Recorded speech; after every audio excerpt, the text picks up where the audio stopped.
Todos aprovam a sessão, a data anterior. Aprovado, né? Então, havendo número legal, estando presente todos os 5 membros, eu declaro aberta a presente sessão.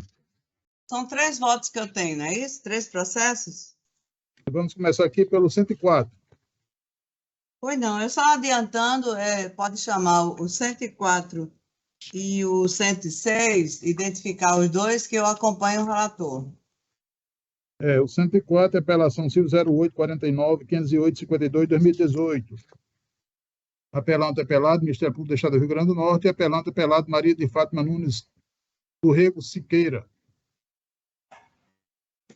O advogado Dr. Enderberg Fernandes Dutra. Após o voto do relator, conhecendo ambas as apelações cíveis, negando provimento a interposta por Maria de Fátima Nunes do Rego. Pois não. Teve um engano aqui meu com relação ao 104. É o 106 e 110. O 104 eu estou acompanhando o relator. Certo. 106 e 110. Deixa eu só terminar aqui o resultado da ação anterior.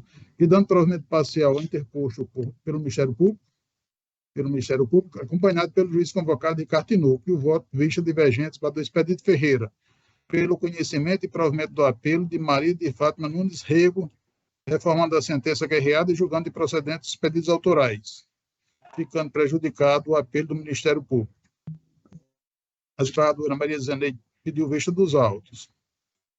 O desembargador Ibanez Monteiro declarou aguardar o voto vista. Já houve sustentação oral.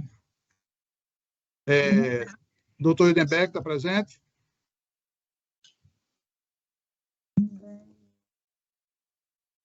Doutor Edenberg não está presente? Não, sustentação oral. Não, sei que não está presente. Houve não, desembargador, mas está bom. Se ele não está presente... Excelência, resiste meu impedimento, Excelência. Na participação da desembargadora Maria Zeneide. Já a manifestação do Ministério Público, não vejo nenhum problema. Certo, tudo bem. A desembargadora Zeneide, então, vai acompanhar o voto... Não, presidente. O foi um engano meu. Não, o voto divergente do desembargador Expedito, é isso? Não, eu prefiro ler o voto, né? Está divergente realmente. Então, já está identificado o processo. Eu adoto o relatório disponibilizado do voto condutor do apelo. Participo do presente julgamento em razão da convocação para compor o quórum ampliado nos termos do 942 do CPC, haja visto o resultado não unânime da apelação, representado pelo voto do relator, acompanhado pelo juiz convocado, doutor Ricardo Tinoco, e o voto visto divergente do desembargador Expedito Ferreira. O primeiro concluiu, pelo desprovimento da apelação interposta por Maria de Fátima Nunes do Rego Siqueira, e B, o segundo, pelo provimento parcial do apelo interposto pelo Ministério Público Estadual, no sentido de incluir, dentre as ações, as sanções impostas à recorrida, multa civil equivalente ao valor do acréscimo patrimonial, nos termos do inciso 2 do artigo 12 da LIA. Sobre o valor da multa civil, incidirá a correção monetária pelo IPCA-E e juros moratórios aplicados à caderneta de poupança a contar da data do evento danoso, que foi em agosto de 2013. Já a divergência se posicionou pelo conhecimento e provimento do apelo para reforçar a sentença guerreada e julgar improcedentes os pedidos autorais com base no entendimento de que não restou caracterizado o elemento subjetivo necessário para a configuração do ato ímprobo, tecendo comentários, inclusive, sobre as alterações promovidas pela Lei 14.230/21, a qual exige a comprovação do dolo específico. O apelo do parquet, portanto, prejudicado. Pois bem, a meu ver, a questão não passa sequer pela análise da aplicabilidade ou não da legislação nova ou mesmo da caracterização do elemento subjetivo, haja visto que, após detida análise dos autos, com todas as suas nuances, concluo não existir prova certa, determinada e concreta do nexo causal entre os fatos apurados, desde o recebimento de remuneração decorrente do vínculo funcional com a Assembleia Legislativa do Estado, sem a prestação de serviço em contrapartida, e o ato supostamente ímprobo, que é incorporar, por qualquer forma, ao seu patrimônio, bens, rendas, verbas ou valores integrantes da administração, conforme restará demonstrado a seguir. Transcrevo de início trechos dos depoimentos prestados durante a audiência de instrução que dão uma visão geral dos fatos que estão ali analisados e alienados.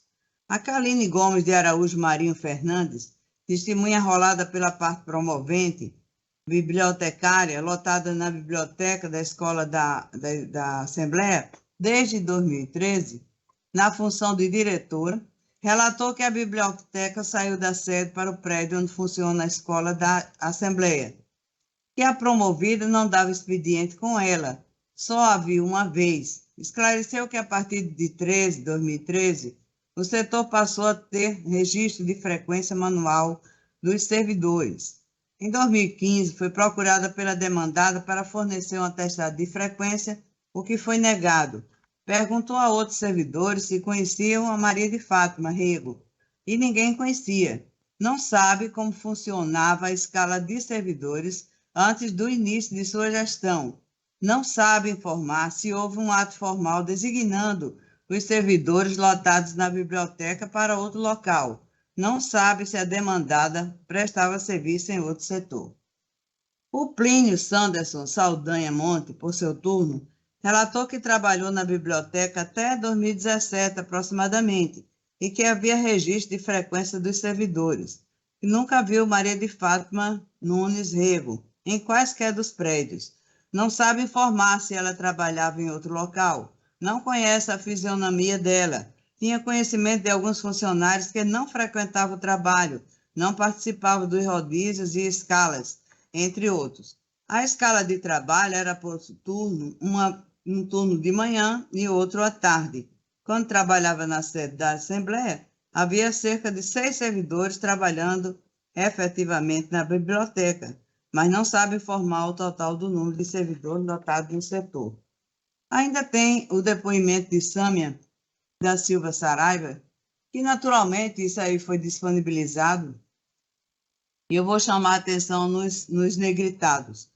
Não se recorda de ter visto a promovida no ambiente de trabalho, não conhece a demandada e não sabe informar se trabalha em outro setor da Assembleia. O expediente da biblioteca era por escala, então os servidores não compareciam diariamente e havia flexibilização da jornada, se dava por conveniência dos servidores. E ainda tem um outro depoimento de Regina Lúcia Saldanha Toscano, que onde está negritado, dizia que não conhece a Maria de Fátima, não sabe informar se a demandada trabalhava em outro local. A testemunha rolada pela parte demandada, a Verusca Moraes de Souza, que também é servidora da Assembleia, desde 1994, foi designada para o setor de compras há 8 anos. Afirmou que conheceu, sim, Maria de Fátima, na Assembleia desde 2016, após a demandada ter sido designada para o setor de compras. Antigamente, o ponto era físico e, nos dias atuais, o ponto é eletrônico. A frequência era diária, de segunda a sexta. Maria de Fátima era recepcionista, trabalhando em frente ao PROCON, que na Assembleia não há, entre aspas, servidores fantasmas. E ela chegava ao local do trabalho às 7h30 e saía às 15 horas. E nunca tentou obter privilégios. Ainda uma outra, Margarete Dantas de Carvalho, aonde tem negritado, tem conhecimento de que a promovida era lotada no setor de compras, e às vezes se encontrava com ela no anexo localizado na rua Jundiaí. Tem conhecimento de que ela é servidora do órgão há muitos anos. Nunca ouviu falar que ela seria funcionária fantasma. Nunca teve conhecimento de que a promovida tentou deixar de cumprir suas atividades. Por fim, em depoimento pessoal, a própria Maria de Fátima alegou que trabalhou em vários setores da Assembleia, mas nunca foi lotada na biblioteca. Trabalhou no setor de compras como recepcionista, mas não se recorda em que período. Não se recorda também quais eram suas atividades nos outros setores. Não havia registro de ponto. Nunca procurou Caline Gomes de Araújo Marinho Fernandes para que atestasse sua frequência de ponto. Não sabe em quais setores era lotada antes do setor de compras. Nunca foi lotada em gabinete de parlamentar. Portanto, dos depoimentos acima transcritos, está claro que, primeiro, todas as testemunhas relatam uma desorganização administrativa em que não há controle de carga horária dos servidores, tampouco da frequência diária dos mesmos, sendo mencionado, inclusive, que a flexibilização da jornada se dava por conveniência dos servidores. 2. Nenhuma das pessoas que prestaram depoimento sabem informar se Maria de Fátima trabalhava em outro local. Desse modo, não há nenhuma prova certa, determinada e concreta quanto aos fatos investigados, ou seja, não há nenhum testemunho atestando com veemência e com a certeza necessária para uma condenação que a apelante, embora recebesse sua remuneração, não trabalhava em nenhum setor da Assembleia. O que temos são meros depoimentos de segundo grau, isto é, de ouvir dizer, de pessoas sem conhecimento direto dos fatos, que não têm a força necessária para condenar um indivíduo. Vimos inicialmente, os que nós falamos, nós destacamos, que aqueles ali trabalhavam lá na biblioteca onde ela nunca foi. E quanto a esse ponto, sigo o posicionamento de que os testemunhos, por ouvir dizer, vão de encontro à própria finalidade da prova testemunhal, pois caberia à testemunha prestar esclarecimentos acerca de fatos que presenciou e não apenas transmitir impressões de terceiro ou suposições próprias. Nesse sentido, tenho que a testemunha de ouvir dizer não é propriamente uma prova ilícita, mas deveria ser evitada pelos riscos a ela inerentes, e, quando produzida, valorada com bastante cautela ou mesmo não valorada. Aqui existe uma insuperável restrição de cognição, pois não se trata de uma testemunha presencial, daí decorrendo o completo desconhecimento do fato e, portanto, um elevadíssimo risco de indução, deturpação e contaminação, pois ela acaba sendo mera repetidora de discurso alheio. Isso aí está à disponibilidade, está no voto. A propósito, destaco várias construções jurisprudenciais a respeito: administrativo e processual, agravo de instrumento, ação de improbidade administrativa, recebimento da petição inicial, fundamentação, insuficiência de elemento indiciário indireto, testemunho de terceiro por ouvir dizer. Eu vou somente ler e ratifico os demais. O despacho que recebe a petição inicial da ação de improbidade administrativa dispensa a fundamentação cerrada e exaustiva, pois tem pela frente a instrução, mas deve ostentar uma fundamentação mínima, razoável, para atender ao preceito constitucional posto no artigo 939 da Constituição Federal, o que não ocorre na espécie. Na ação de improbidade, cujo objeto discute a má aplicação, o desvio, a apropriação de recursos públicos provenientes do INCRA, destinados à aquisição de material de construção para X kits para assentamento nos projetos de assentamento de São Vicente e Vale da Esperança, lá em Goiás, o único elemento probatório ligado ao nome do agravante é o depoimento de um dos réus perante a Polícia Federal, quando declarou por ouvir de terceiro que dos recursos decorrentes de licitação repassaria um percentual ao fundo da campanha do agravante. E chamam aqui nos negritados o elemento indiciário indireto no qual se firmou o Ministério Público Federal, um depoimento por ouvir dizer, é frágil e, como tal, inservível para justificar a inclusão do agravante na relação processual de improbidade. Provimento do agravo, instrumento, aqui era o desembargador federal Olinto Menezes, e foi a publicação de 19 de 1 de 2015. Ora, Dada a gravidade da condenação pela prática de improbidade administrativa, a ação deve vir embasada em prova que não deixe nenhuma dúvida quanto ao cometimento do ato ímprobo.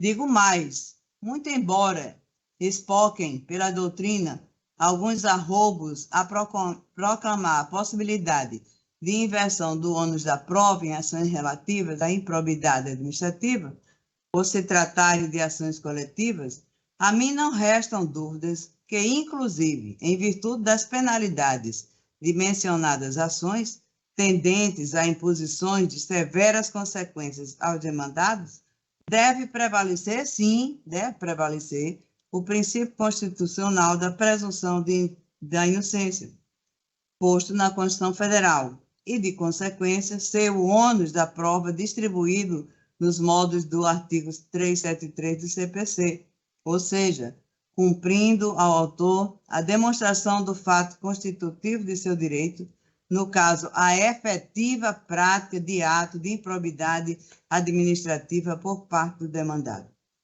E no caso concreto, não há nos autos, não há documentos probatórios que revelem concretamente a conduta ímproba, tais como anotações na folha de serviço, investigações regulares sobre a conduta no trabalho ou mesmo um processo disciplinar para apurar os fatos narrados.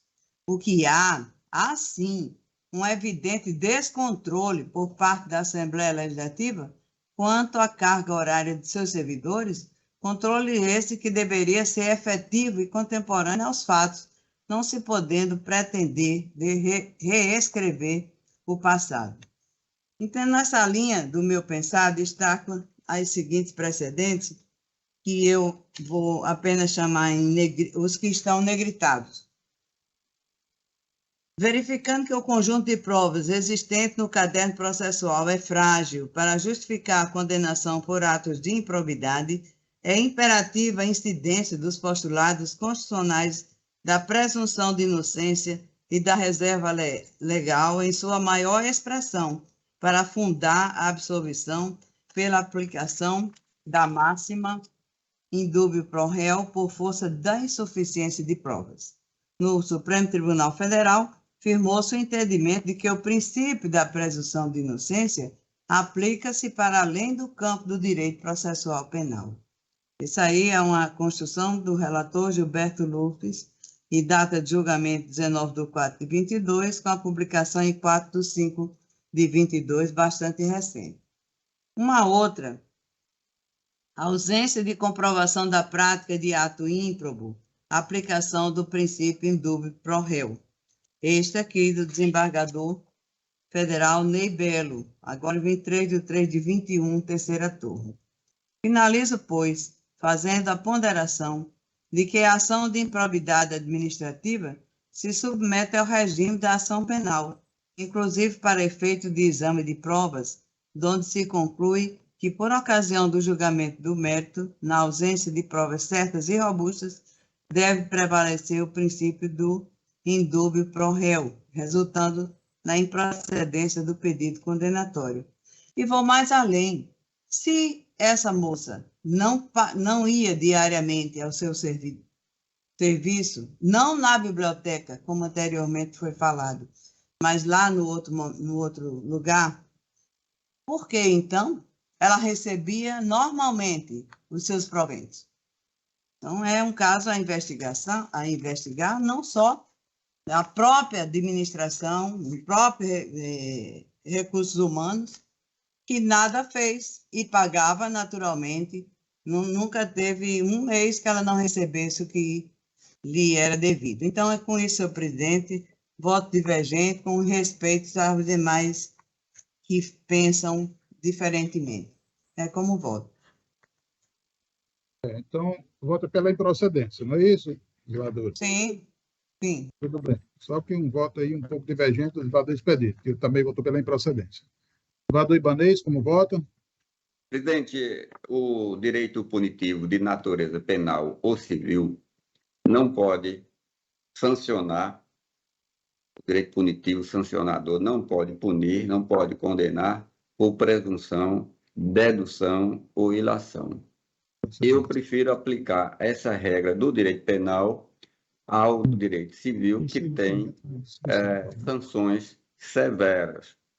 E, examinando o processo, não há prova concreta de que a servidora não compareceu, porque o que se fala é que ela não ia a um setor, mas poderia ir a outro, é que ela não ia todo dia, mas ia alguns dias.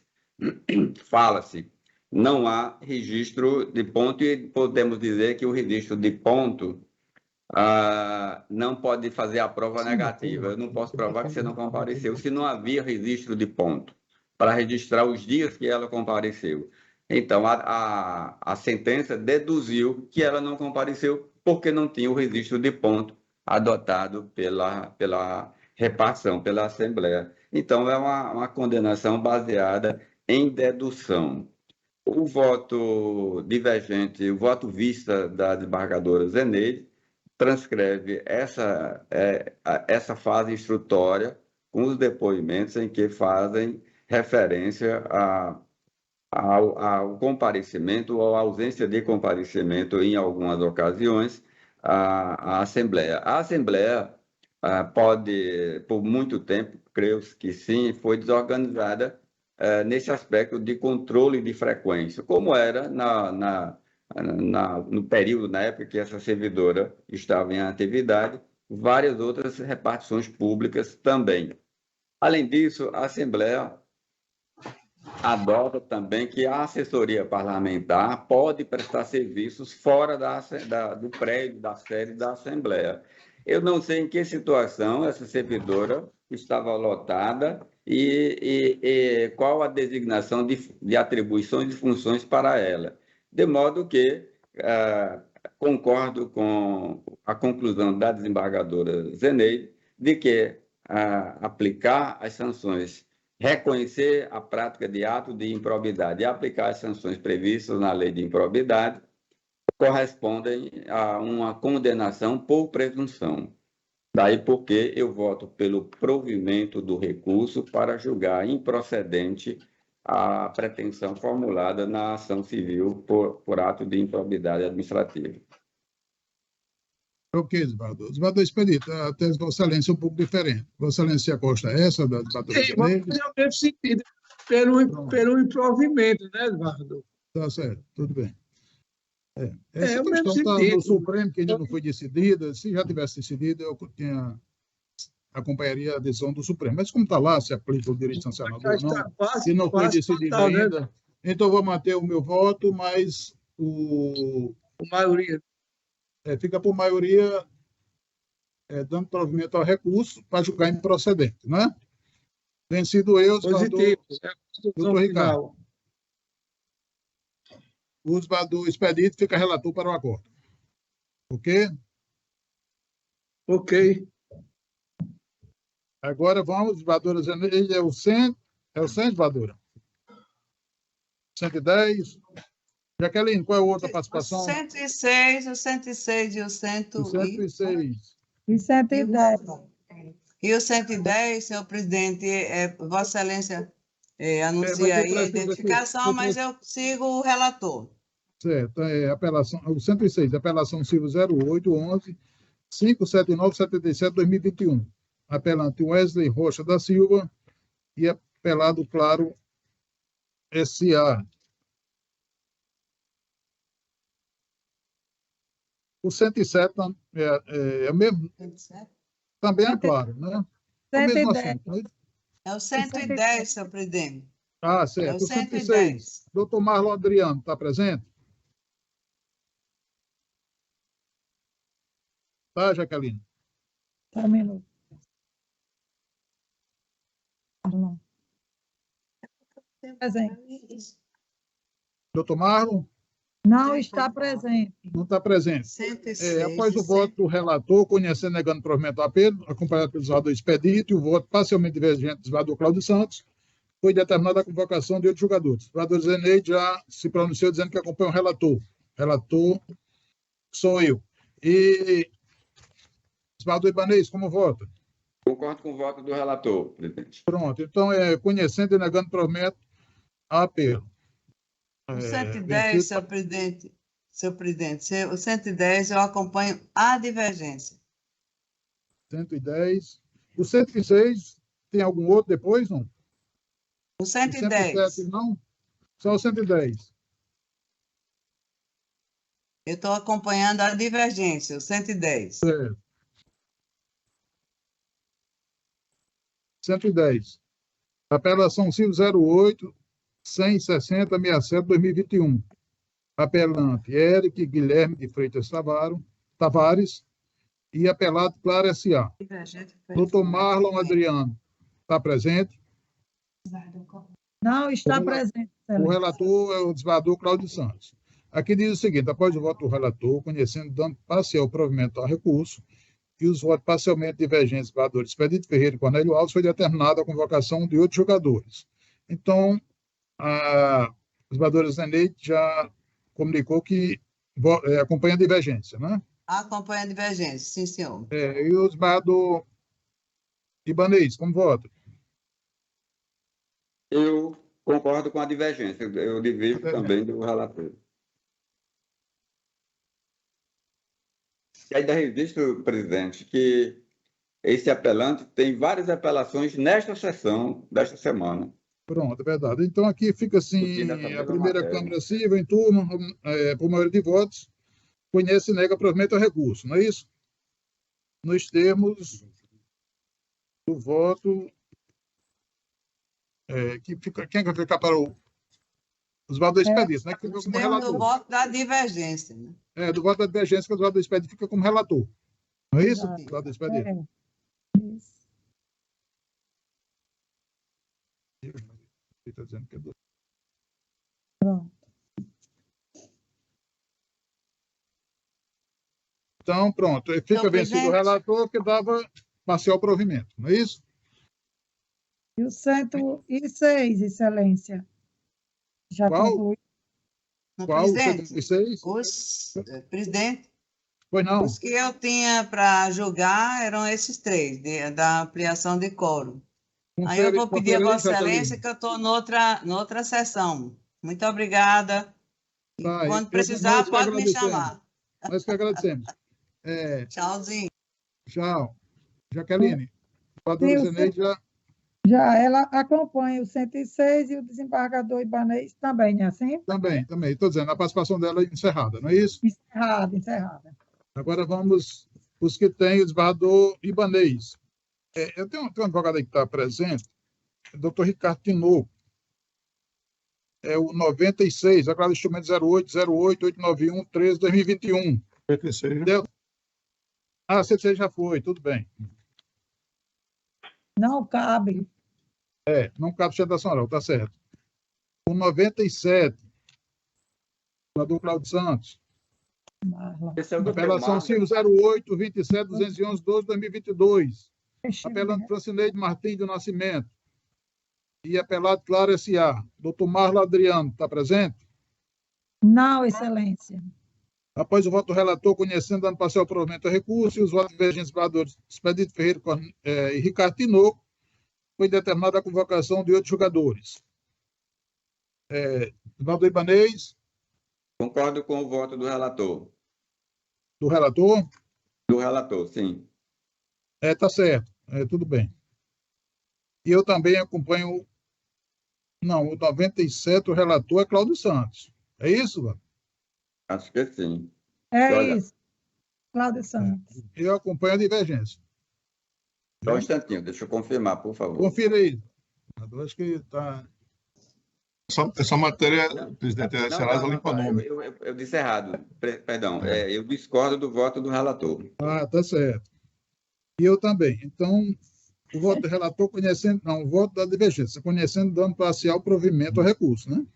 Ou negando provimento ao recurso. Ficando vencido do Cláudio Santos, que dava parcial provimento ao recurso. Na sequência, o 98, apelação civil 08-56-904-75-2021. Apelado Simão dos Santos Freitas e apelado Midway, S.A. Crédito, Financiamento e Investimento. o relator, o desembargador Cláudio Santos, e o extrato da ata está o seguinte: após o voto do relator, rejeitando a preliminar de não conhecimento do recurso por inovação recursal, suscitada pela parte ré em contra-razões, e no mérito conhecendo dando parcial provimento a recurso da parte autora, e os votos parcialmente divergentes do desembargador Expedito Ferreira e do juiz Ricardo Tinoco, foi determinada a convocação de 8 julgadores. 98. Desembargador Ibanez, como voto? A O doutora advogado está presente? Matéria, presidente. Eu estou Desculpe, tem um advogado não tá está presente. presente, excelência, não está Não? Não. Tá certo. Como é, desembargador Ibanez? Essa matéria é a mesma que se repete, mudando apenas a relatoria. Então, a maioria dos processos que eu fui convocado é assim. Estou votando, discordando do voto do relator, estou concordando com a divergência. Então, resultado do julgamento. Por turma, a unanimidade de votos rejeitar a preliminar, né? A preliminar está sendo rejeitada a unanimidade de não reconhecimento do recurso por inovação e, no mérito, por maioria, conhece e nega provimento ao recurso. Vencido o desembargador Cláudio Santos, que dava provimento ao apelo. Na sequência, o 99. É o mesmo assunto, apelação civil 081, 22, 59, 62, 2021. Licença, o 99 está com problema no PJE. Sim, então não pode ser julgado. Não, já resolveu, Jaqueline. Eu já estou vendo o voto do relator aqui, já votei. Já? Eu não estou vendo não aqui. Eu Já acho tá que tem liberado que o voto fechar aqui. e abrir novamente. O 99 já. Está com o voto. É porque Está tem que... resolvido. É a mesma matéria, é claro, e a parte é a mesma matéria. Mesma coisa. Eu também estou tendo acesso. Pronto, então está liberado, resolveu. Veja aí, Jaqueline, só para você. É o 99, não é isso? É. Senhor presidente, Está liberado, excelência. O voto está Desembargador disponibilizado. Cláudio Santos. Pode falar, eu não estou tendo acesso ao 99, não. Tem que desligar e entrar de novo no PJE. Já desliguei 4 vezes agora. Vou desligar mais, não. Então, pronto. Aí como é? Vamos julgar ou não? Eu estou tendo acesso. É no PJE, para acessar o voto aqui, eu não estou vendo. E no Então, terminal aqui da assessoria. Então vamos deixar fora o 99. No terminal da assessoria, porque eu estou até querendo ver qual é essa improvisação. Só para concluir, Vossa Excelência puder ver até o final da sessão, eu agradeço, ver se corrige a falha, porque eu vou me afastar, do desembargador Expedito também, né? Aí não ficaria assim, nada pendente. Ou pelo menos esse pendente. Se puder, até o final a gente analisa. Senhor presidente, eu estou... Só um minuto, por favor. Eu estou com 2 terminais, está com chamado no PJE, e aqui eu já saí várias vezes porque está caindo e não estou tendo acesso ao voto, até porque eu quero ver qual é a divergência nesse processo de forma tão veemente. Desembargador Cláudio, aquele mesmo problema do Serasa, limpa-nome, que Vossa Excelência vota por reconhecer e declarar a prescrição, e os demais jogadores votam diferentemente. Esse é o mesmo voto. O Serasa limpa nome? Aquela inscrição. A Excelência está tendo acesso, pode ler aí a conclusão do meu voto, por favor, porque a gente já resolve agora. Pronto, eu vou ler aqui o voto divergente para do Expedito, diz o seguinte: tanto exposto, o voto por conhecer e negar provimento da apelação civil, bem como por conhecer e prover o recurso adesivo para formando o veredito, julgar improcedente o pleito autoral. Isso é o voto divergente para do Expedito. O voto do desembargador Cláudio, ante o exposto, com esse dou parcial provimento ao apelo da parte autora e ao recurso adesivo da parte ré para determinar a consequente retirada do nome da autora do Serasa, uma vez que declarada a prescrição na sentença de origem, e arbitrar honorários advocatícios sucumbenciais recíprocos em R$ 800, a serem rateados em 50% por cada parte, ficando suspensa a exigibilidade quanto à demandante por ser beneficiária da gratuidade judiciária. Artigo 98, parágrafo 3º. Muito obrigado, desembargador. Eu estou mantendo esse entendimento. Máxima vênia aos que entendem. Então, pronto, vai ser julgado, não é isso? E o resultado fica assim. Pelo conhecimento, negando provimento à apelação civil, bem como conhecer e prover o recurso adesivo, para reformando o veredito, julgar improcedente o pleito autoral e redistribui o ônus sucumbencial, o qual haverá de ser custeado integralmente pela requerente. Ok? Vencido, vereador Cláudio Santos.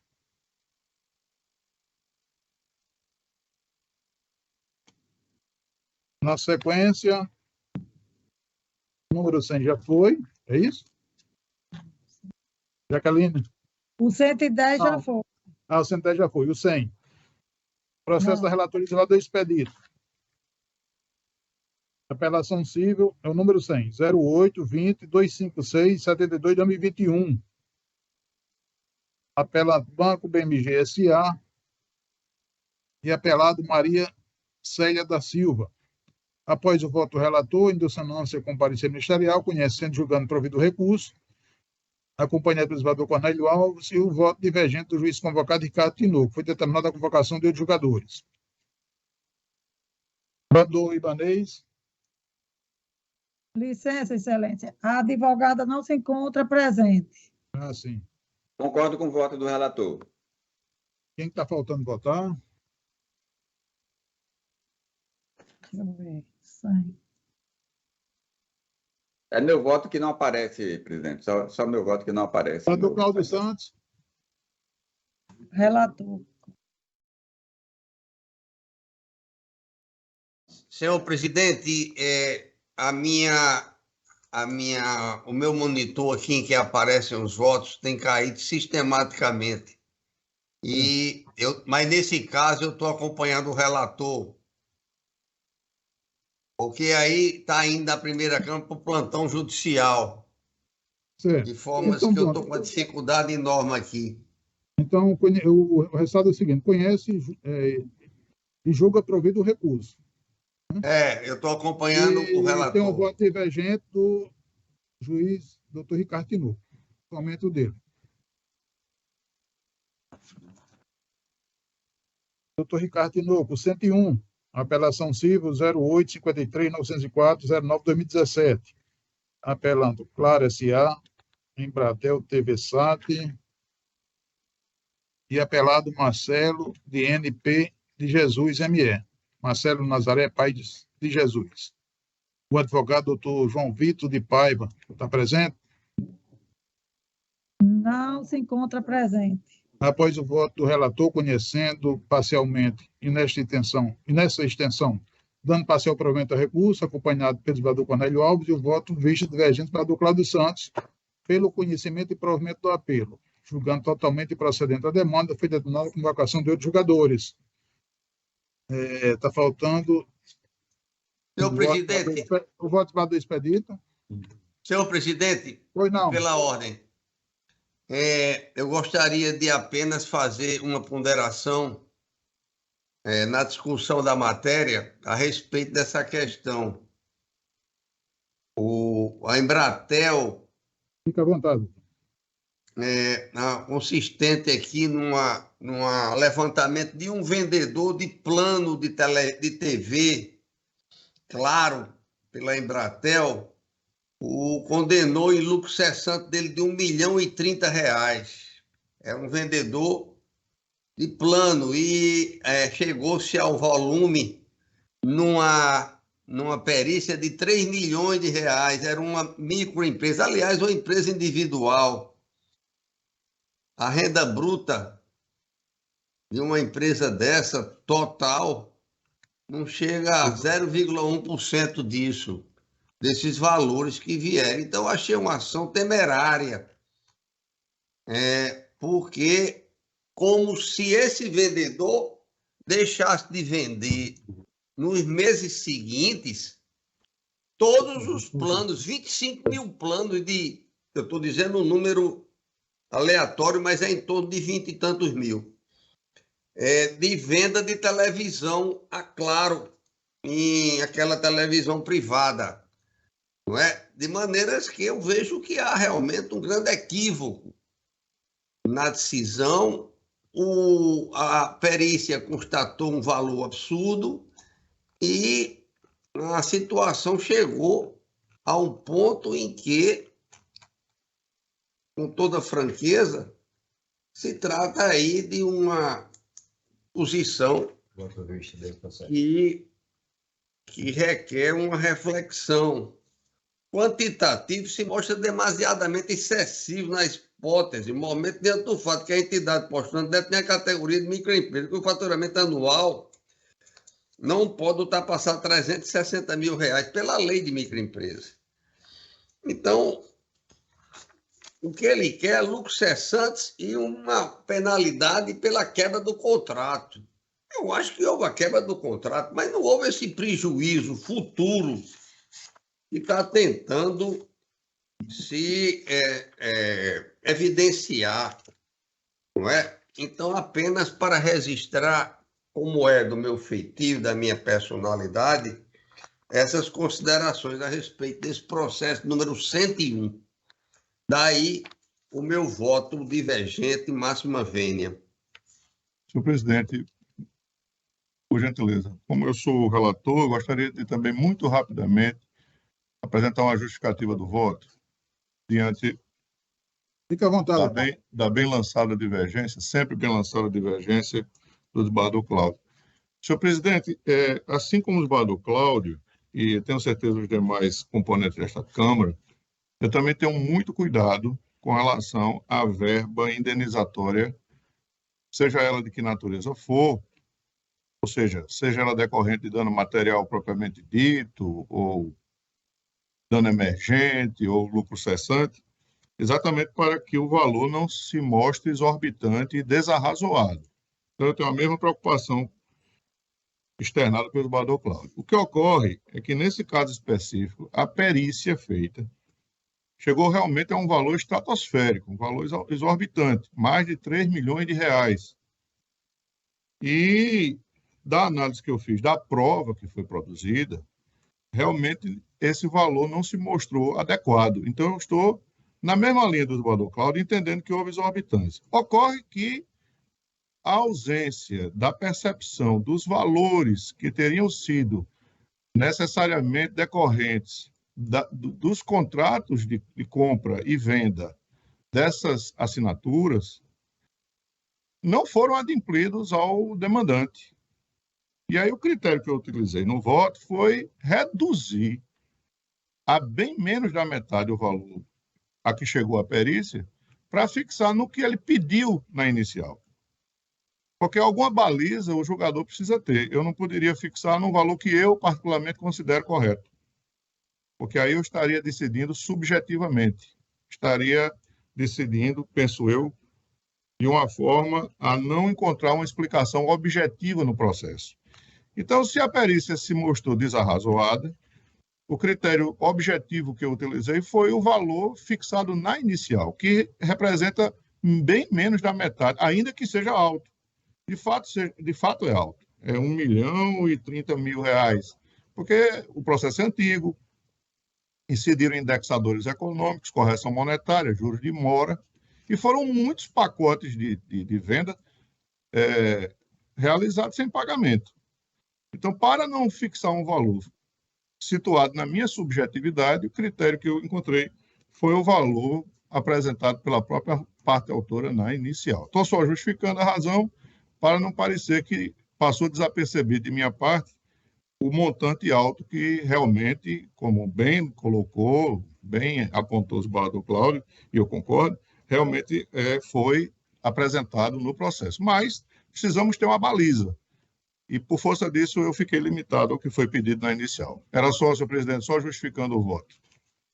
Senhor presidente, pela ordem, eu gostaria de exaurir a minha posição, como é ainda do O processo aqui está caindo, mas eu vou abrir de novo, como é do meu feitio, com o maior respeito e consideração pelas posições do doutor Ricardo, entre todos os colegas, sempre muito bem abalizada e alicerçada na melhor doutrina, que, de qualquer maneira, se presume na petição inicial que ele deixou de atender, nessa suspensão do contrato, 3.000 assinaturas de televisão. Ele tinha um valor muito pequeno por cada venda que ele fazia sob assinatura. A empresa, a microempresa, empresa individual, na realidade. Então, houve uma perícia de 3 milhões, muito superior ao que ele temerariamente colocou na petição inicial como 1 milhão, doutor Ricardo. A gente está falando aqui com abertura e eu acho que a gente edifica o melhor direito nessa dialética de teses. Para uma razoabilidade, para uma proporcionalidade, o que essa empresa faturava por mês e o valor a ser indenizado com juros e correção monetária de R$1 milhão, ainda é. Eu não tenho nada a ver, não sei nem quem dá buelo lá de um lado ou do outro, absolutamente estou me abstraindo disso. Mas para quem conhece a realidade, sabe que R$1 milhão mais juros e correção para indenizar a quebra de um contrato de um vendedor de plano de TV privada é um valor estratosférico, absurdo.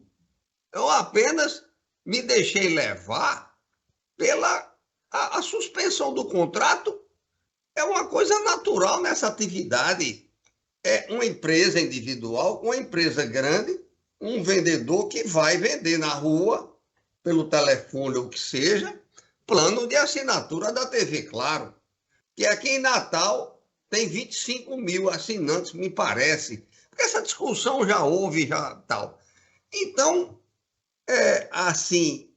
eu entendo, Máxima Vênia, que está fora da realidade desse caso. Está fora da realidade. Então, senhor presidente, desculpe a voltar a falar sobre isso, mas eu já exauri minhas razões de votar. Desembargador Ibanez, como vota, desembargador? Presidente, o debate está bem interessante e eu vou tentar aqui extrair algumas razões para meu voto. É que a discussão entre as partes apelantes e apeladas é de respeito a esse comissionamento, ele chamado de comissionamento da representação para a venda das assinaturas de TV. O que gerou essa divergência de valor, e daí porque o desembargador Cláudio considera um valor elevadíssimo, é que os cálculos foram feitos com base numa classificação de comissionamento sênior, a distinção aí de sênior. E Claro, não nega a existência do contrato, não nega os valores base de referência para os cálculos, apenas diz que ele não era classificado como comissionado sênior, e sim como comissionado pleno. Mas também não diz que o comissionado pleno tem uma base de cálculo inferior ao comissionado sênior. Diz apenas que essa diferença, ele tomou como referência os valores para o comissionado sênior. E não seria, mas também não disse. E depois a própria Claro admite que o contrato firmado com a parte apelada não especifica a classificação dela de comissionado pleno. Diz que mas o contrato não fez a distinção. E aí a parte fez os cálculos dela baseado nos valores do comissionamento pleno, do comissionamento sênior. E aí o quantitativo de operações realizadas não está em divergência. O que está em divergência é só a base de cálculo, mas sem essa prova. de que o contrato de comissionamento com a apelada era de classificada como pleno e não como sênior. Tá? Então, essa é me parece ser a divergência técnica que resultou nesse valor maior. E, além disso, tem a multa por quebra de contrato, que aí a multa por quebra de contrato é o que está previsto lá para uma classificação ou outra da natureza do comissionamento. Por isso, eu concordo com o voto do relator, dada a própria falta de clareza do apelo em demonstrar que as diferenças de valores para essa operação, para esse contrato, teria por base valor menor. Então, pronto. Esvador Expedito já votou, acompanha a divergência, não é, Esvador Expedito? É divergência. Pelo menos, Esvador, está constando aqui divergência, viu? Eu acompanho a divergência. Sim, está certo, tudo bem. Então, o resultado é o seguinte: a Câmara, por maioria de votos, conhece parcialmente, nesta extensão, dá parcial provimento ao recurso. Nós temos o voto do relator, vice-esvador Cláudio Santos, e também o esvador Expedito, que conheciam e davam provimento ao apelo, julgando improcedente a pretensão. Doutor Ricardo, findou nessa fase, doutor Ricardo, os processos da relatoria dele. Agora, já minha relatoria. O 102, apelação civil 0803 402 37 2015, não está no sistema, não é, Jaqueline? Já foi aberto um chamado e até hoje não foi resolvido. O 102 aqui, o voto não aparece de jeito nenhum. Alguém aí está tendo acesso? Não, estou sem acesso. Eu estou sem acesso. O 103 também, apelação civil 0802 576 27 2019. Apelante Petróleo Brasileiro S.A. e apelado do município de Apodi. Também foi aberto um chamado e até hoje não resolveram, né? A falha no PJE. Confere. Confere. Estou sem acesso. Serão julgados em outra sessão. O 104, apelação civil 0849 já foi julgado, né? Exato. 104. O 105, apelação civil 0849 557 59 2019. Apelado até o Parque da Costeira Limitada e apelado Márcio A. de Lima M.E. O advogado Flávio Teixeira Ferreira Caldas está presente? Senhor presidente? Pois não? Bom dia. Eu sou advogado do processo 102. No caso, então, esse processo vai passar para uma próxima sessão, é isso? É o 080-3402-37. Doutor, sim, porque o problema do PJE não está disponível o voto. Certo? Tudo bem. Eu agradeço e desejo um bom dia e um bom trabalho a todos. Tá, eu agradeço também. E bom dia para você. Bom dia. O advogado está presente? Não, Excelência. Flávio Teixeira Ferreira Caldas. Não se encontra presente. Então, após o voto do relator, que concedeu a gratuidade da justiça, pleiteada pelo recorrente, e via de consequência, rejeitou a plenária contra a recursal de impugnação do requerimento. 2. Prefacialmente, rejeitou a explenidade da citação, ausência de fundamentação, nulidade processual em virtude da advocacia contra esse cliente e condenação da parte adversa em litigância de má-fé e negou conhecimento, arguição de falsidade documental. Acolheu parcialmente a prejudicial de prescrição. No mérito, conheceu e deu provimento à apelação civil, acompanhado do advogado Expedito Ferreira, e o voto vista divergente do esvador Cláudio Santos. Então, está faltando votar aí doutor Ricardo Tinoco. O presidente está no sistema acompanhando vossa relatoria. Tá, né? E esvador Ibanez. Concordo com o voto de Vossa Excelência. Então, pronto. Então, como eu já li aqui, fica vencido somente o esvador Cláudio Santos. Exato. Na sequência, o 106 já foi julgado, né? Foi.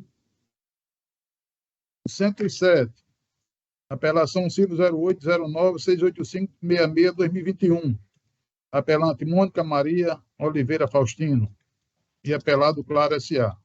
Doutor Marlon Adriano não está presente?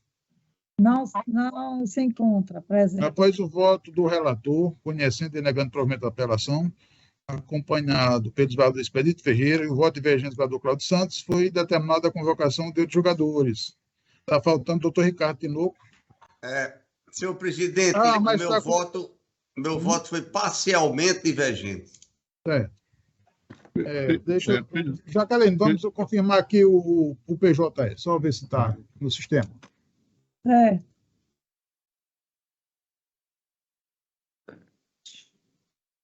Não está. Não está liberado o voto de Vossa Excelência. O 106? O 107, né? 107. Diz... o 107. Outra... Não, o relator. Tá. Meu voto é que não foi liberado. Tá certo. Então, falhando PJE, esse processo será julgado oportunamente. Agora, tem aqui tem alguns outros processos? É o 108, presidente. 108. Senhor presidente, o 108, a minha divergência parcial é só para excluir musicoterapia e o assistente terapêutico. Eu acho que todas as câmaras têm excluído esses dois tratamentos para custeados pela Unimed. Musicoterapia e assistente terapêutico, que seria uma pessoa para acompanhar em casa durante o dia todo. Ou um expediente, não sei como é que está o pedido. O 108, eu queria só chamar a apelação CIVO 08-05-436-43. Apelante Leniedia Farias Dantas e apelado Unimed Rio Grande do Norte.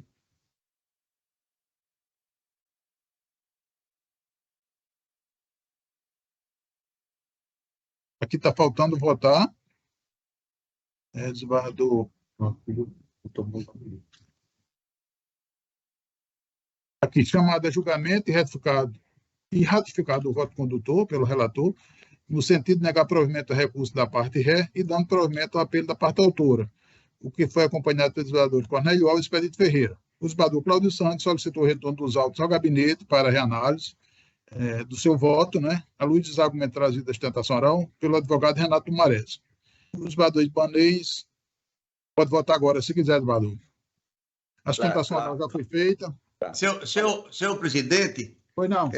Eu queria só pontuar que a Câmara não tem deferido assistente terapêutico e não tem deferido musicoterapia, só para eu exaurir minha consciência. Nesses casos, em todos os casos que nós votamos aqui, inclusive na última sessão. Era só, senhor presidente. Então, a divergência de Vossa Excelência é parcial, não é isso? E o desembargador Ibanez... Parcial. Totalmente? Parcial, só com... Eu refluí depois das decisões do Conselho da Agência Nacional de Saúde, só para excluir de uma dúzia de terapias a musicoterapia e o acompanhamento de um assistente terapêutico. Então, o que eu estou afirmando é que a Câmara tem votado dessa forma. Eu estou acompanhando os precedentes da Câmara. Doutor Ricardo, quer falar alguma coisa?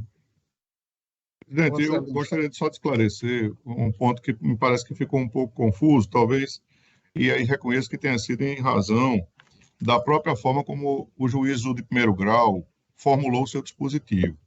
Realmente, eu reconheço que não foi da melhor técnica, porque dá a impressão, pelo dispositivo contido na sentença, de que a condenação abrange todas essas terapias que estão aqui relacionadas, quando, na verdade, o que a juíza fez foi apenas exemplificar. Eu concordo que não se deve fazer isso. O dispositivo não é o lugar adequado para se apresentar exemplos. O dispositivo tem que ser, como diz o próprio Código de Processo Civil, ele tem que atender ao pedido de forma certa e determinada. Mas, na verdade, se nós tivermos um pouco de atenção, aqui, e eu sei que todos nós temos esse cuidado, quando ela diz, eu vou aqui fazer a leitura muito rápida, autorizar e custear o tratamento completo pelo método ABA, prescrito pelas médicas assistentes do autor, com equipe multiprofissional, em rede credenciada, comprovada a formação dos profissionais. Ou não, incluindo. Aí ela vem aqui dizendo fonoaudiologia pelo método PECS, terapia ocupacional com integração sensorial, psicologia com abordagem TCC, tratamento pelo método ABA com analista de comportamento, psicopedagogia pelo método Dias-Pressotti. E aí onde vem o equívoco, que me parece, o estilo equivocado na sentença, quando diz todos os procedimentos que sejam considerados necessários ao desenvolvimento amplo da saúde do menor, tais como, aí ela exemplifica. Mas, na verdade, o que ela está condenando nesses que estão relacionados da letra A à letra F. Por isso que, nesse sentido, eu não entendi que estava havendo condenação também em musicoterapia, nem também na imposição de assistente terapêutico. Porque ela, infelizmente, ela exemplifica, é como se ela estivesse tentando ser mais clara. E aí foi pior.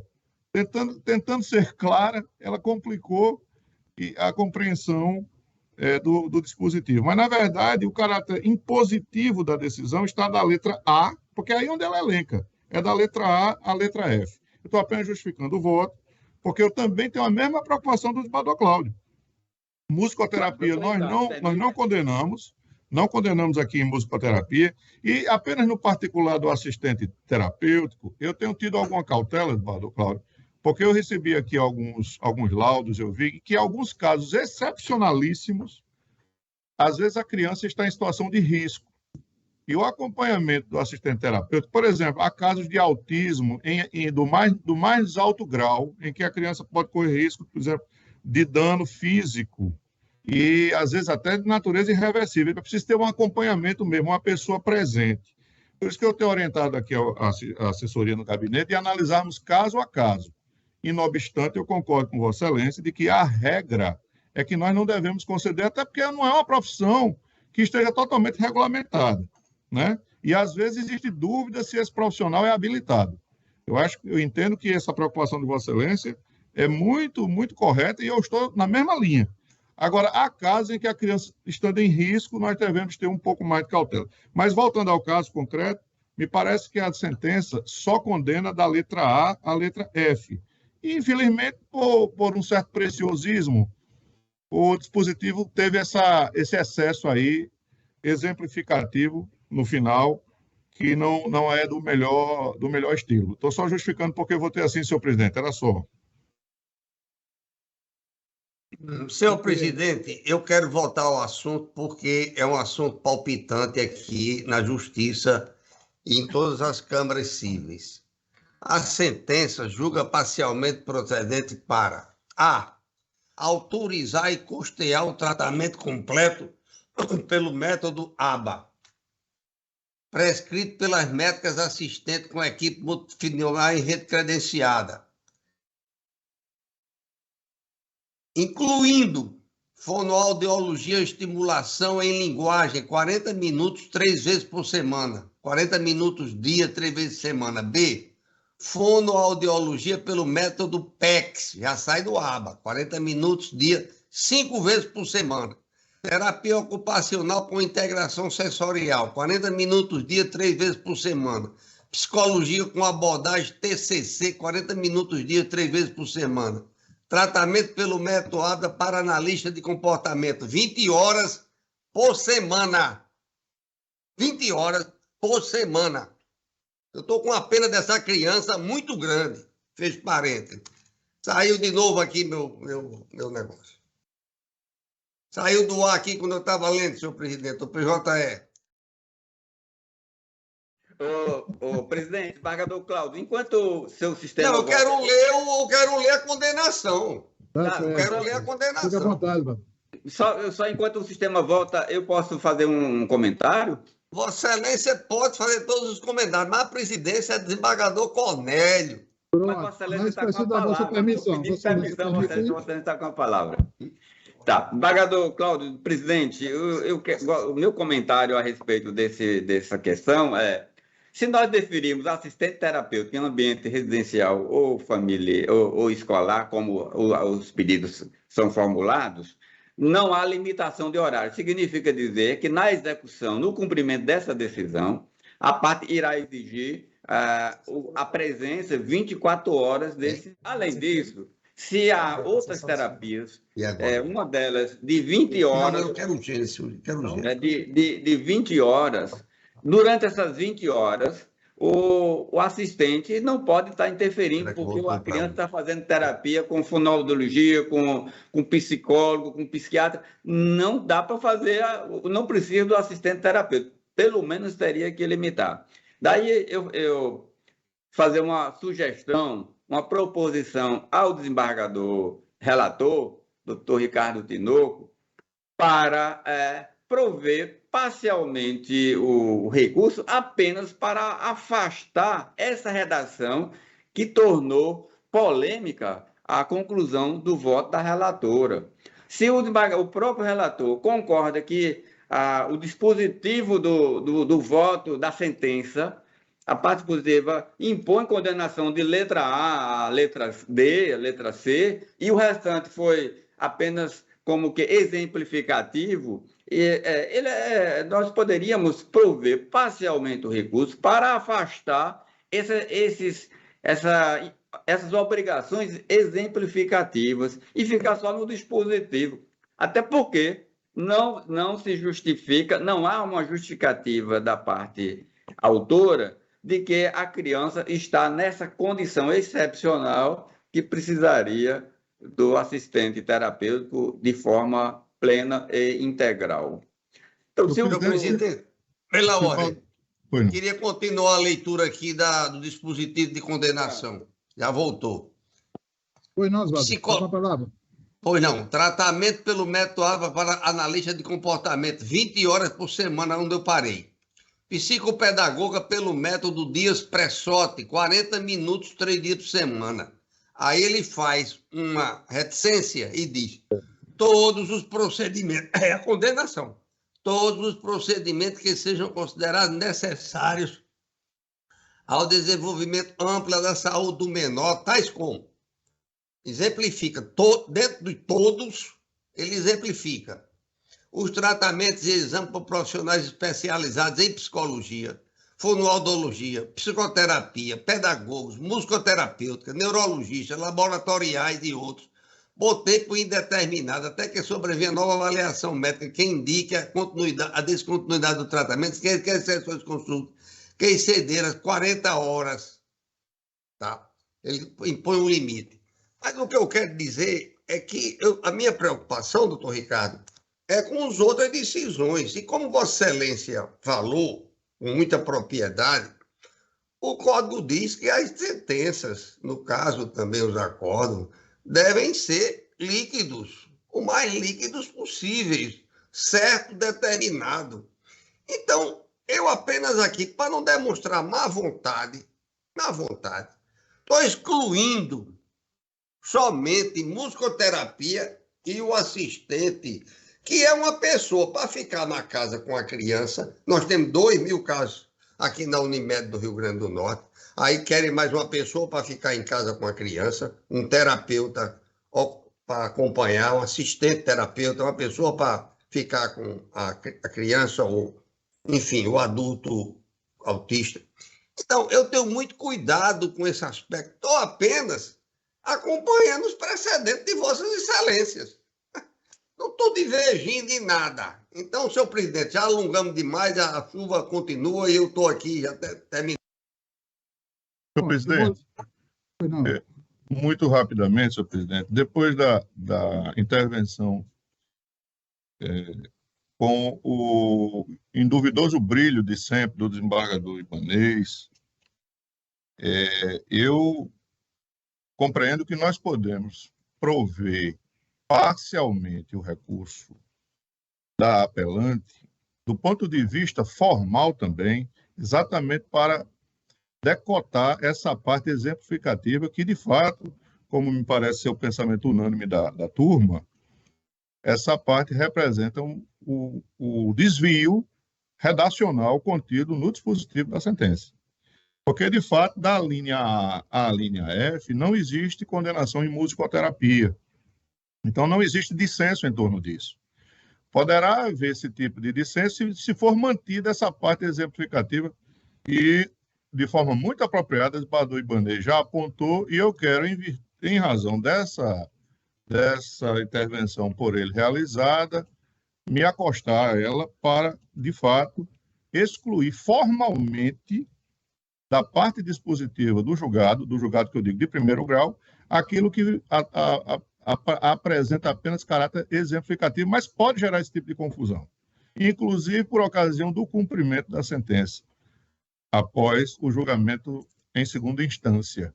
Então, eu estou acolhendo a intervenção do Badu Ibanez para excluir essa parte exemplificativa que, a meu ver, desde o princípio, não tinha caráter cogente, não tinha caráter impositivo, mas para facilitar, parece que é de bom tom, de boa técnica, que formalmente se exclua essa parte para evitar qualquer tipo de engano, qualquer tipo de excesso. Então, eu estou aderindo à intervenção do Badu Ibanez, senhor presidente, e já me comprometendo em fazer essa correção no voto para fins de acórdão. Badu Ibanez, a divergência seria somente essa? Somente essa, com a alteração, a concordância do relator com esses termos, eu passo a concordar com o voto do relator. Como ficaria o final, doutor Ricardo Tinoco?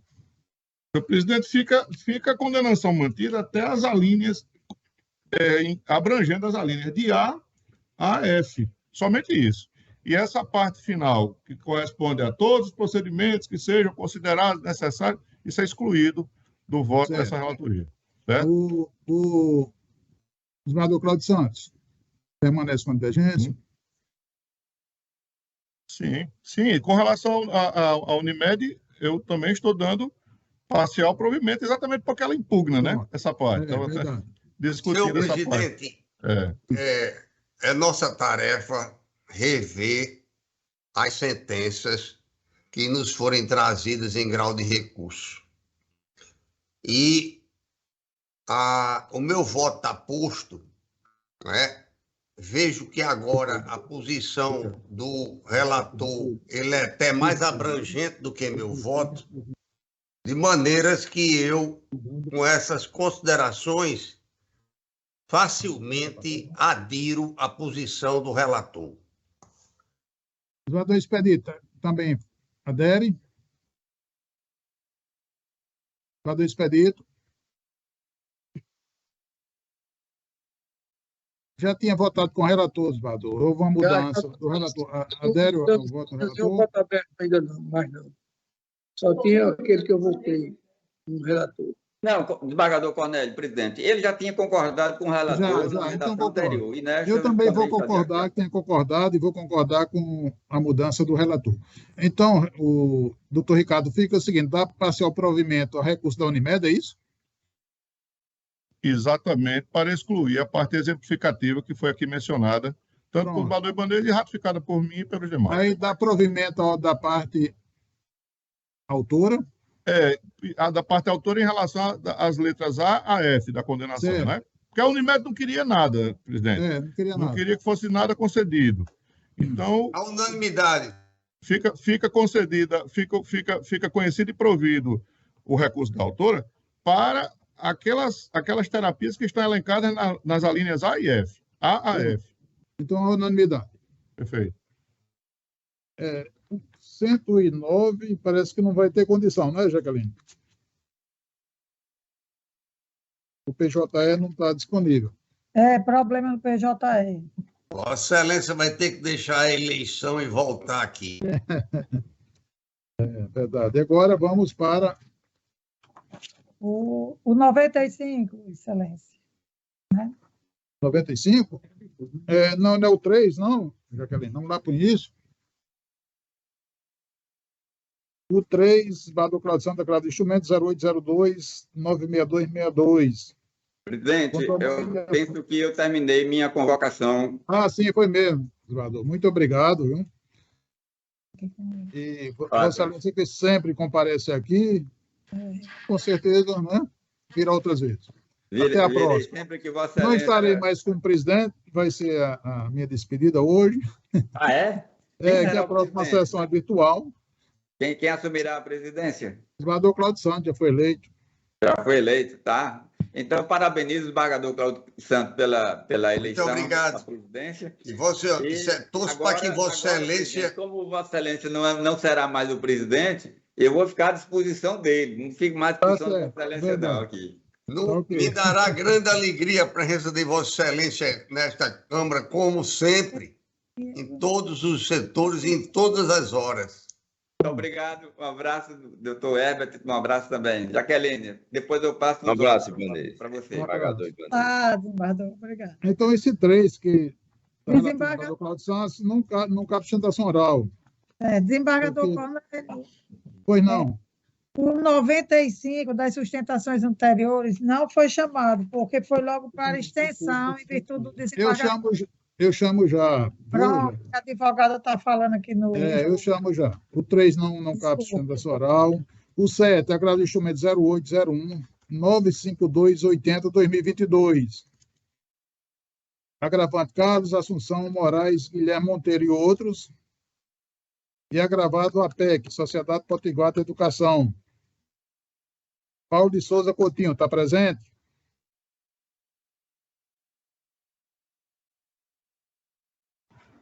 Lohane, doutora Lohane, está presente? Não está presente, nem doutora Lohane, nem doutor Paulo. Bom dia, tudo bem? Estou presente, Excelência. Maria Eduarda, representando os alunos. Os alunos. Pode fazer, fica à vontade, doutora. Só me confirma, por gentileza, Excelência, o número do processo é o 0801952. Mas ela estava escrita, doutor? Não é o 7º da pauta? A doutora Lohane, né? Isso, doutora Lohane. Eu estou representando a doutora Lohane. É o número 7 da pauta. Eu agravo instrumento 0801 952 80 2022. Agravando Carlos Assunção Moraes, Guilherme Monteiro Cunha e outros. E agravado APEC, Sociedade Potiguar de Educação e Cultura Limitada. Está com a palavra, doutora. Perfeito. Bom dia, Excelência, eminente relator, os desembargadores. Na verdade, é que nós tratamos da impossibilidade do reajuste das mensalidades acadêmicas sem que tenha sido apresentado previamente a planilha de custos, que é exigida pela Lei 9.870 e pelo Decreto 3274. E aqui o primeiro ponto a se destacar é que a lei é clara ao prever que a planilha de custos ela deve ser apresentada, deve ser divulgada em local de fácil acesso ao público 45 dias antes da data final para a rematrícula dos alunos. Justamente para que esse valor proposto de reajuste ele seja apreciado pelos discentes e pelos eventuais responsáveis financeiros, uma vez que eles são os maiores interessados na regularidade desse reajuste.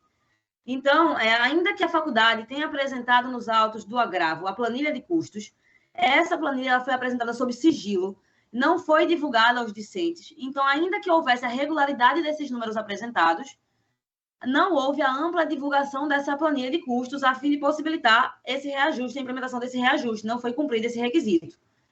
E fazendo uma interpretação global da legislação, a planilha de custos ela deve especificar o faturamento e as despesas que são vinculadas exclusivamente ao curso de medicina.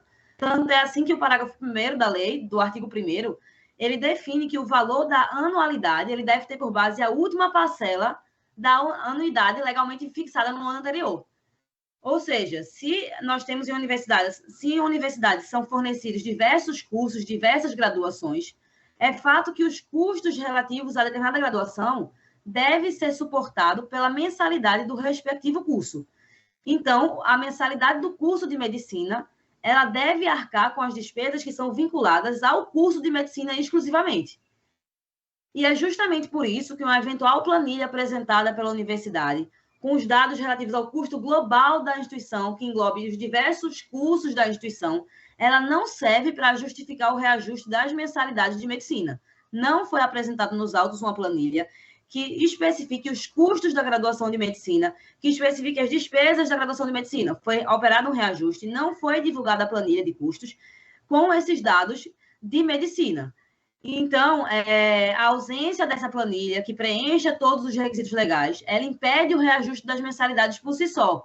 Não há aqui nem que se debater sobre a abusividade ou não do reajuste, porque a abusividade ela decorre justamente da ausência de apresentação dessa planilha. O reajuste ele só pode acontecer depois da apresentação da planilha, após 45 dias a apresentação da planilha com todos os custos discriminados. Então, o que se requer é que seja provido o agravo para que seja suspenso o reajuste das mensalidades acadêmicas e que esse reajuste ele só possa ser cobrado 45 dias após a apresentação da planilha com todos os requisitos legais. É isso, Excelência, obrigada. O voto do relator conhece e nega provimento do agravo do instrumento. Os demais integrantes aí da turma, que é o Vado Expedito, o doutor Ricardo Tinoco, estão acompanhando. Então, está a unanimidade de acordo com o voto do relator, conhecendo e negando provimento ao agravo do instrumento. Perfeito, Excelência, obrigada. Na sequência, o 23, apelação civil 0851-237-16-2018, apelante Asfalto Nordeste e apelado Canteiro Construções Zerelo. Doutor Said Gadelha Guerra Júnior, está presente? Está sim. Olá, bom dia, presidente. Bom dia. Presente, sim, Said Gadelha. Como é que está? Bom dia a todos. Pronto, doutor Said está com a palavra. Obrigado. Excelentíssimo senhor presidente, Cornélio. Advogado Comélio. De qual parte? Desculpa, Comélio. Pois não, doutor? Qual é a parte que Vossa Excelência representa? Eu represento a apelante, Asfaltos Nordeste. Está com a palavra, doutor. Bom dia, presidente. Bom dia, ilustre relator, doutor Cláudio Santos, a qual eu parabenizo pelo mandato do futuro de presidente da Câmara e demais desembargadores. Bom dia. E bom dia, secretária também.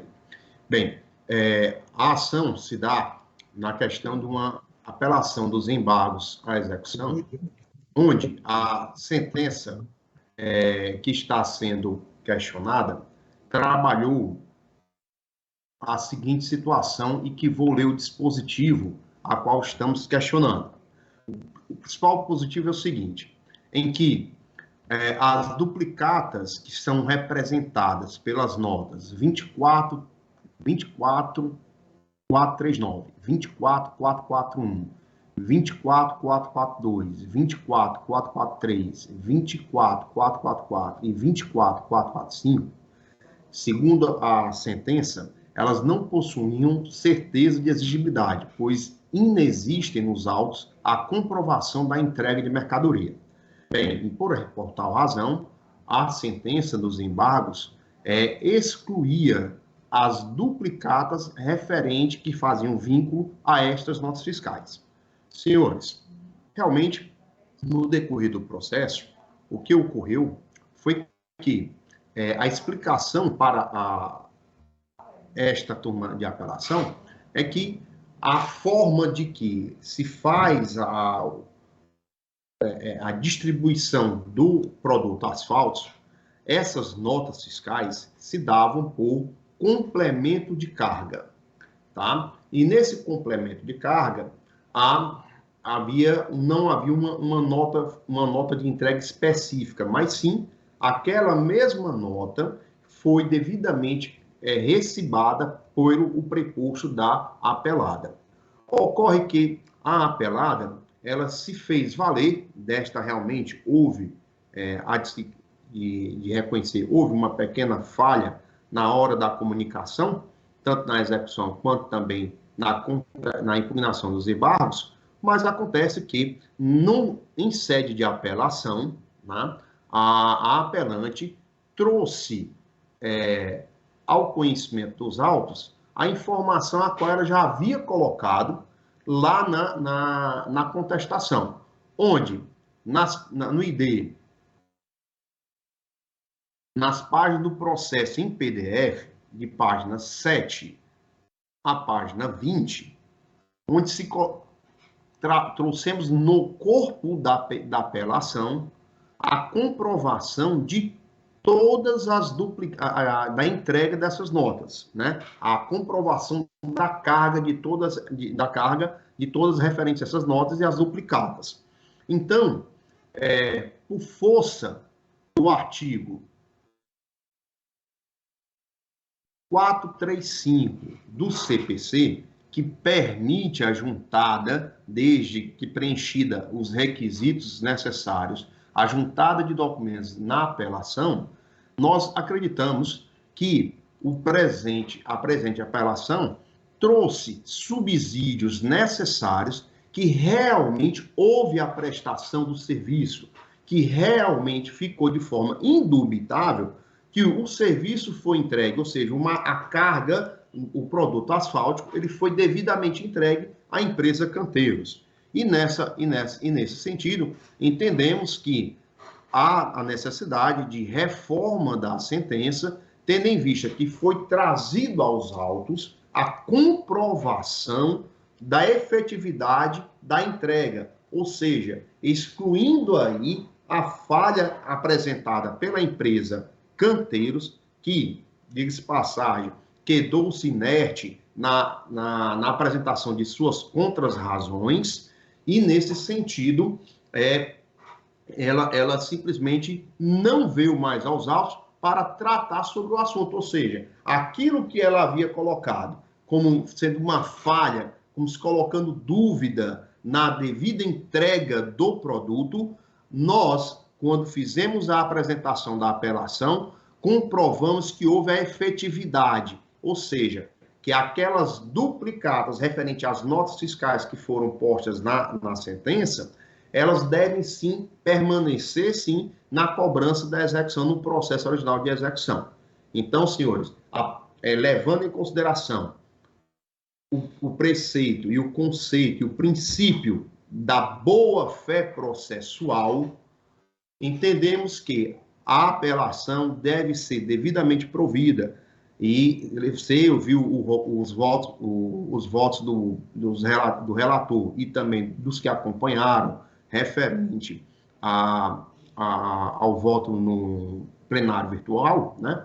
Mas eu acredito que, tendo em vista, sendo trazida aqui essas explicações, acreditamos que a apelação deva ser, sim, provida pelo princípio da boa-fé processual, tendo em vista que houve, sim, a relação e a prestação do serviço e a entrega do serviço, onde a apelante comprovou que as alegativas da apelada, em sede de impugnação lá nos embargos, não correspondem com a verdade dos fatos. E por seguirmos que esse tribunal traz a necessidade de seguir a verdade dos fatos, é que a apelação deve ser realmente ser provida, reformando a sentença e condenando a apelada no pagamento também dessas notas. Lembrando que a sentença só se deu à exclusão destas notas específicas, tá certo? E assim como se pede a apelada.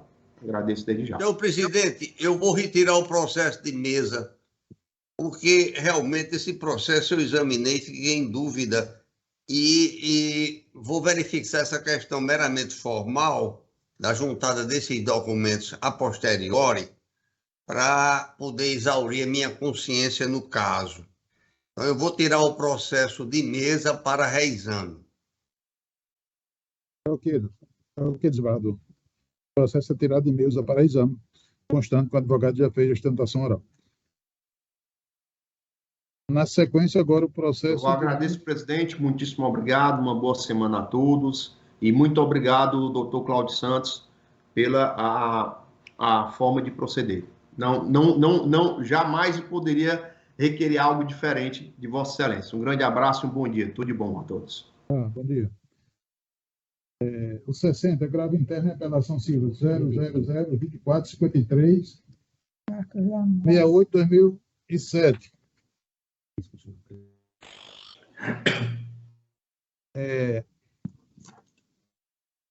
Agravante do Ministério Público e agravado Marcos Lanús Lima Xavier. Doutor Marcos Lanús. Qual é o número do desembargador? Excelência, mas eu não sou agravado, eu sou advogado dos agravados. Qual é o número? É o 60. Vossa Excelência representa a parte recorrida, é isso? 60? Eu estou conhecendo e negando provimento. É o 60, Bador Cláudio Santos. E os demais estão acompanhando. Eu represento a parte agravada, Excelência. Pronto. Então, o recurso aqui está... O resultado é o seguinte: no julgamento, a unanimidade de votos, conhece e nega provimento ao recurso. Nos termos do voto do relator. Pronto, muito obrigado pela atenção.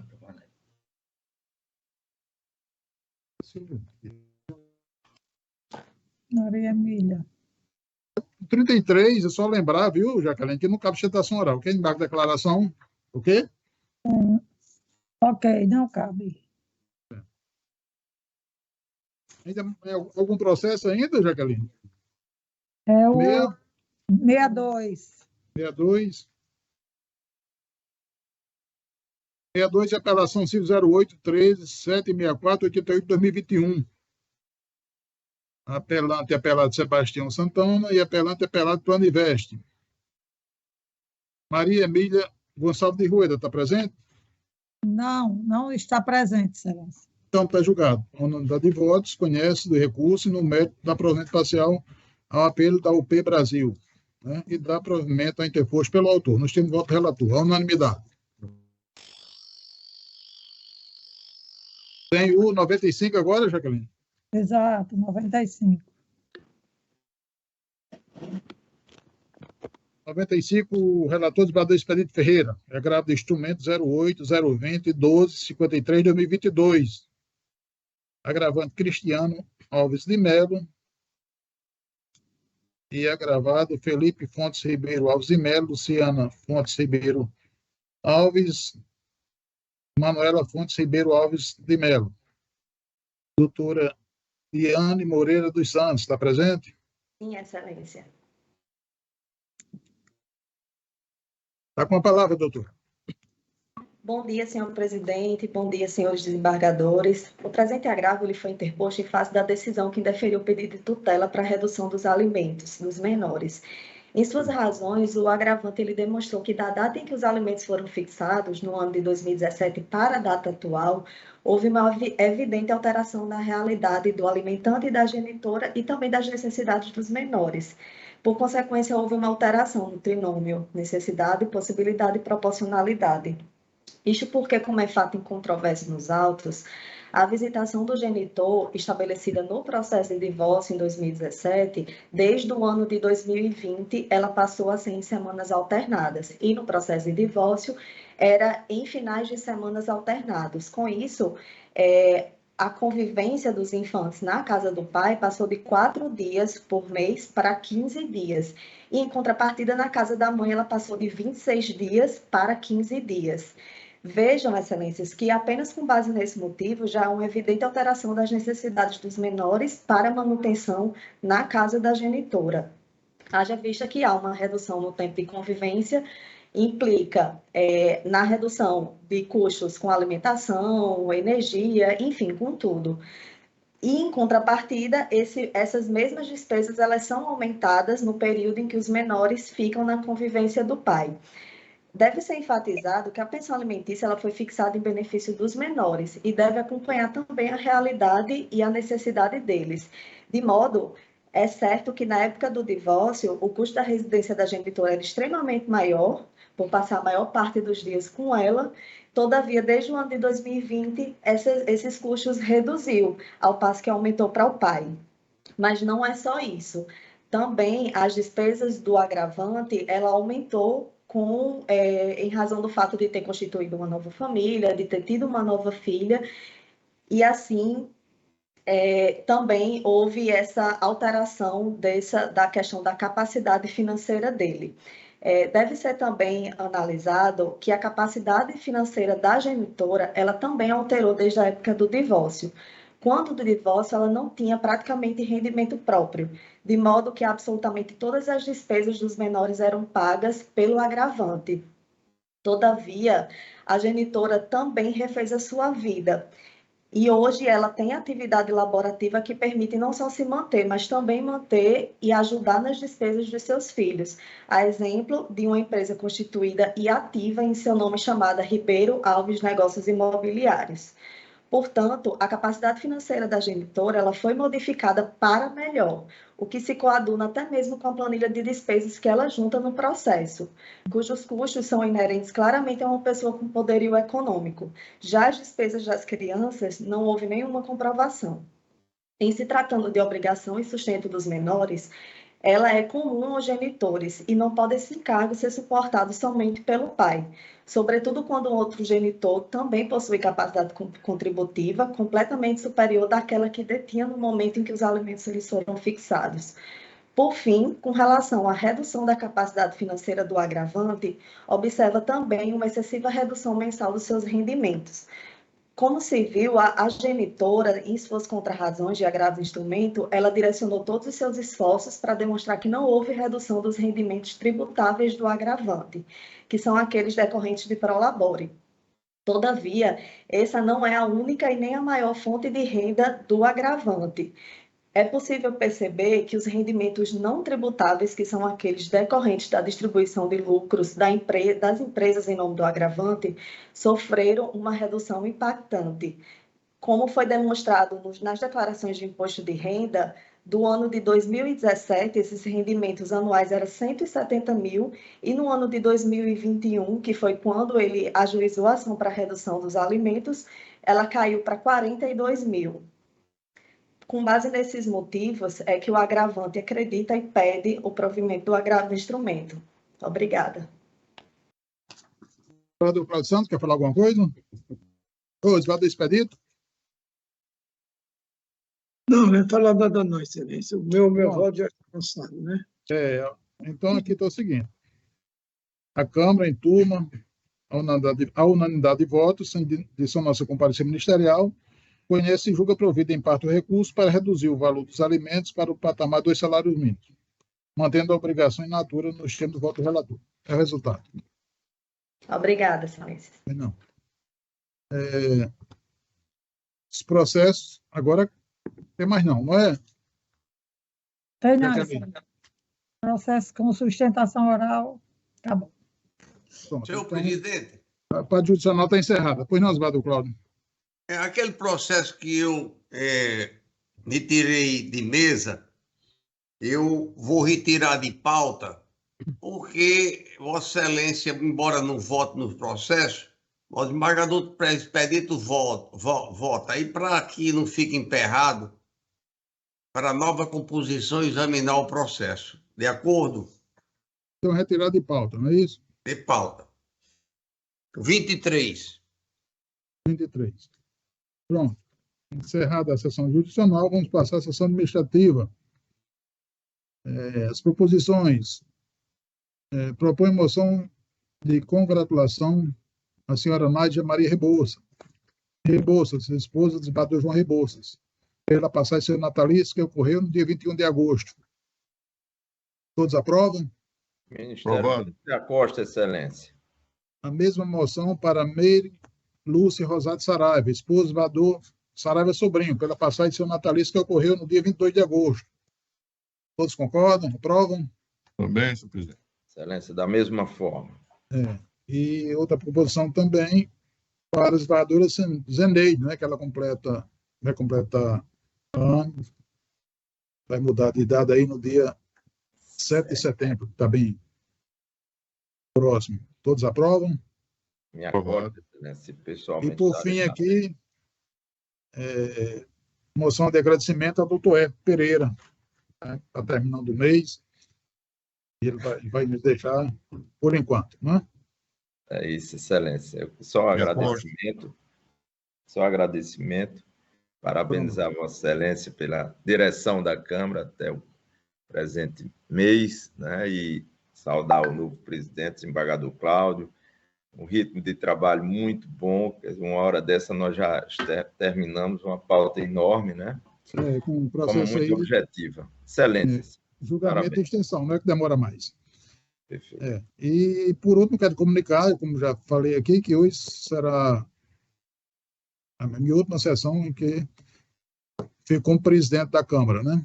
Vou me afastar aí por 40 dias ou 70, né? Vai depender se tem segundo turno ou não, o desembargador expede também. E eu quero dizer que foi um prazer aqui comandar esta Câmara.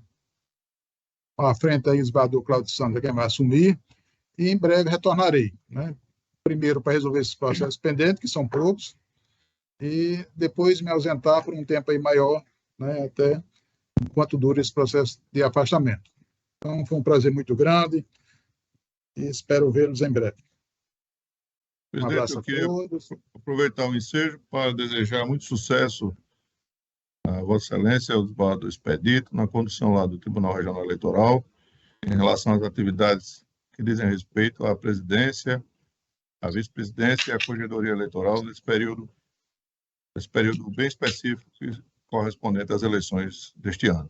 Fica aí meu desejo de sucesso e muito êxito a Vossa Excelência e ao desembargador Expedito. Ok, muito obrigado, doutor. O desembargador Expedito quer falar alguma coisa? Muito obrigado, doutor Ricardo, por tudo. Desembargador Cláudio Santos. Ascensão, desembargador. Senhor presidente, parabenizar Vossa Excelência pela condução da Câmara nesse tempo todo, como presidente, e desejar boa sorte a Vossa Excelência, que eu já o fiz, como ao desembargador Expedito, no Tribunal Regional Eleitoral a partir do dia 1º de setembro. Nas proposições de comunicações, nesta ordem administrativa, eu quero propor um voto de congratulações pela passagem do aniversário da senhora Maria Lucivan Fontes de Azevedo, que ocorrerá agora no dia 3 de setembro, festa a qual eu não poderei comparecer, mas de qualquer maneira já peço minhas desculpas. Era só, senhor presidente. Todos aprovam? Me agosto, Excelência, me agosto. Aprovado, eu agradeço, já em nome do aniversariante, da homenageado, desembargador. Mais alguma proposição? Desembargador Expedito, tem alguma? Não, Excelência, nada. Ricardo Tinoco, eu vou ir para o Expedito. Eu vou no seu gabinete, viu, desembargador Expedito? Vou agora. Só terminar proposições. Sem mais proposições. Doutor Ricardo Tinoco, não tem? Sem mais proposições. Doutor Heft, mais alguma coisa? Não, só agradecer mais uma vez, Excelência, e com a experiência de Vossa Excelência ou do desembargador Expedito, com certeza a Justiça Eleitoral ganha muito. Desejo muita felicidade. Obrigado. Certo, Deus quiser dará tudo certo. Doutor Heft. Jaqueline, até mais, até a próxima.